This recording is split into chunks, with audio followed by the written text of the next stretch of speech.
Hello అండి, welcome to our channel. ఈరోజుటి video వచ్చేసి హైదరాబాద్ టు పాండిచ్చేరి ఎలా వెళ్ళాలో చూద్దాం.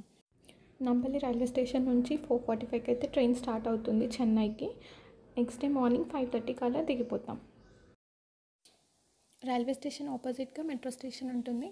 మెట్రో స్టేషన్లో కోయంబేడ్ టికెట్ తీసుకొని కోయంబేడ్ స్టాప్లో దిగితే అక్కడ నుంచి పాండిచ్చేరికి నెంబర్ ఆఫ్ బస్సెస్ ఉంటాయి. టికెట్ అరౌండ్ వచ్చేసి 180-200 అలా ఉంటుంది. ఒక 3 to 4 hours జర్నీ ఉంటుంది చెన్నై నుంచి పాండిచ్చేరికి. పాండిచ్చేరి బస్ స్టాప్లో దిగిన తర్వాత అక్కడ నుంచి మేము తీసుకున్న రూమ్ అయితే walkable distance around like 1 kilometre లోపే ఉంది. సో అక్కడ నుంచి మేము వాక్ చేసుకుంటూ వెళ్ళిపోయాము. మేము తీసుకున్న రూమ్ అయితే ఈ లైన్లోనే ఉంది. రూమ్ వచ్చేసి మాకు మేము 2 rooms తీసుకున్నాము. 5 members వెళ్ళాము. సో ఒకటేమో చిన్నగా ఉంది, ఇంకొకటి కొంచెం పెద్దగా ఉంది, దానికి బాల్కనీ వచ్చింది. సో ఈ రూమ్ వచ్చేసి అరౌండ్ 900 అలా పడింది. అండ్ ఈ రూమ్ వచ్చేసి అరౌండ్ 1300 అలా పడింది. ఒక రూమ్కి బాల్కనీ ఉంది, ఇంకొక దానికి బాల్కనీ అట్లాంటిది ఏం లేదు. రూమ్ అయితే చాలా నీట్గా ఉంది. మేము రూమ్కి రీచ్ అయ్యేలోపు ఒక 12 అలా అయ్యింది. సో అక్కడ నుంచి ముందు ఫ్రెష్ అప్ అయిపోయి బస్లికా చర్చ్కి వెళ్ళిపోయాము. రూమ్ నుంచి చర్చ్ వచ్చేసి ఒక 1 kilometer అలా ఉంది. సో అక్కడికి వెళ్ళిపోయాము మేము. చర్చ్ అయితే చాలా బాగుంది అండ్ చాలా స్పేషియస్గా కూడా ఉంది.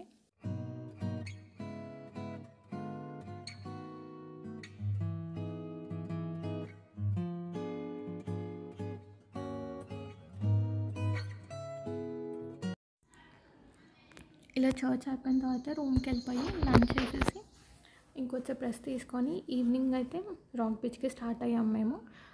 రూమ్ నుంచి ఒక 50 meters అలా వాక్ చేస్తే మెయిన్ రోడ్ పైన ట్రామ్ అనేది లోకల్ ఆటో టైప్ అది. దాంట్లో 10 rupees ఇస్తే రాక్ బీచ్ దగ్గర దింపేస్తారు. సో మేము అలా అయితే రాక్ బీచ్కి వెళ్ళాము. ఇదంతా ఈవినింగ్స్ అనమాట. రాక్ బీచ్ చాలా బాగుంటుంది ఈవినింగ్స్లో. లోకల్ పీపుల్ అందరూ వాకింగ్ చేస్తారు ఇక్కడ. చాలా పీస్ఫుల్ ఉంటుంది ఈ ప్లేస్ అనేది.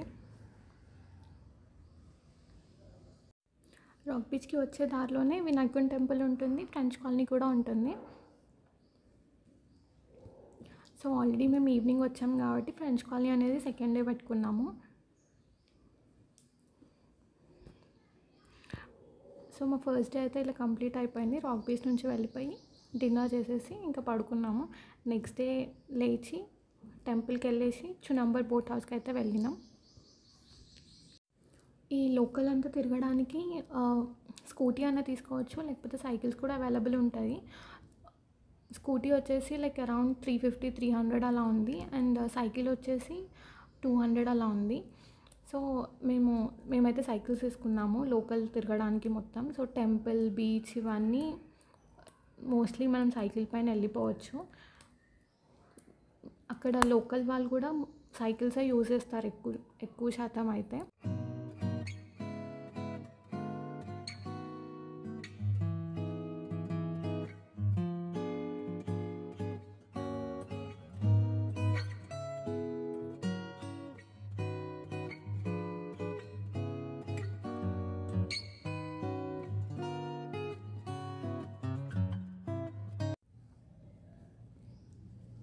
నెక్స్ట్ డే మేము టెంపుల్కి వెళ్ళేసి ఇంకా చునంబర్ బోట్ హౌస్కి వచ్చాము.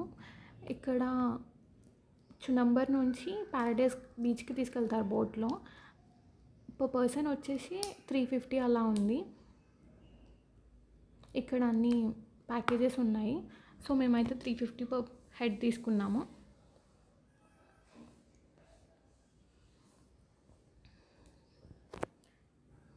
ఇదంతా చునంబర్ బోట్ హౌస్ దగ్గర ఉన్న ప్లేస్.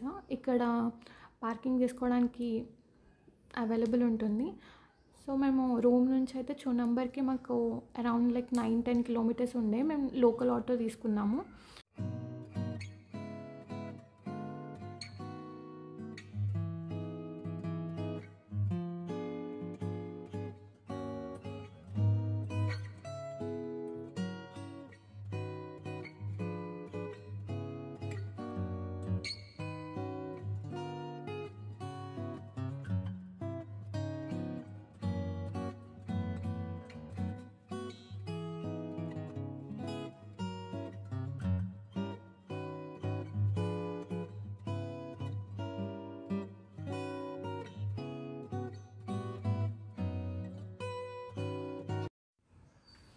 ఇది ఐలాండ్ అనమాట. ఇక్కడ ఫుడ్ వచ్చేసి అయితే చాలా కాస్ట్లీ అనిపించింది. Like 1 plate of fried rice వచ్చేసి లైక్ 200-300 అలా పడింది. అండ్ సో నాకైతే బిట్ కాస్ట్లీ అనిపించింది like compare to the local.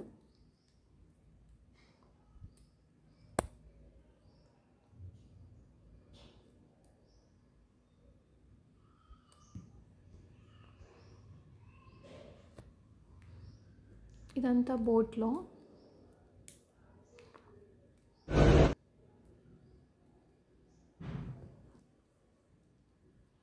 ఇక్కడైతే మేము ఫిష్ తీసుకున్నాము. సో ఆ ప్లేట్ వచ్చేసి 250 అలా పడింది.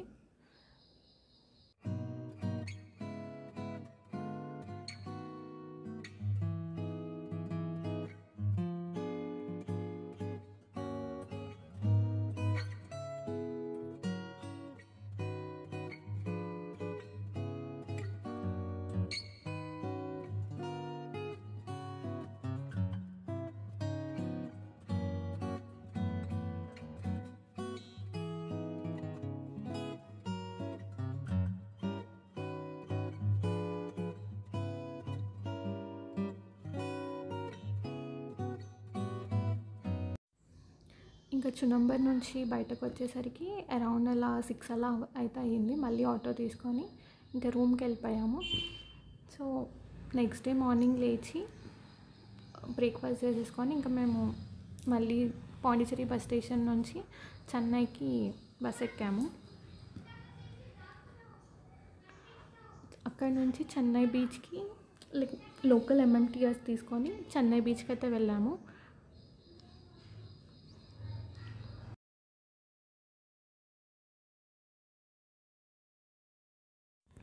చెన్నై రైల్వే స్టేషన్ నుంచి చెన్నై బీచ్ ఒక 2-3 కిలోమీటర్స్ ఉంటుంది. అక్కడి నుంచి ఆటో తీసుకొని వెళ్ళొచ్చు బీచ్కి. సో బీచ్ చూసేసిన తర్వాత మేము మళ్ళీ ఆటో తీసుకొని లోకల్ ఎంఎంటీఎస్ రైల్వే స్టేషన్కి వెళ్ళేసి అక్కడైతే చెన్నై ఎగ్మోర్కి టికెట్ తీసుకున్నాము. టికెట్ కాస్ట్ అరౌండ్ 10 రూపీస్ అలానే ఉంది ఎంఎంటీఎస్లో. అక్కడి నుంచి చెన్నై ఎగ్మోర్ నుంచి మళ్ళీ హైదరాబాద్కి అయితే ట్రైన్ ఎక్కేసాము.